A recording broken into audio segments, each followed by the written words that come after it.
রাধে রাধে বন্ধুরা, আশা করি সকলেই খুব ভালো আছো। আজকে সকালে খুব বৃষ্টি হচ্ছিল, তাই বৃষ্টি ভেজা দিনে ওটসের বাটি হাতে নিয়ে বসে পড়েছি আমি ব্রেকফাস্ট করতে। ব্রেকফাস্ট সেরে স্নান করে এবার চলে গেলাম রান্নাঘরে রান্নাবান্না করতে।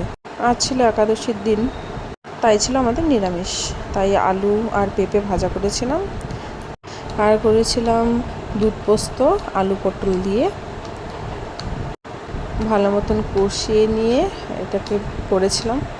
খুবই টেস্ট হয়েছিল, খেতে দারুণ হয়েছিল।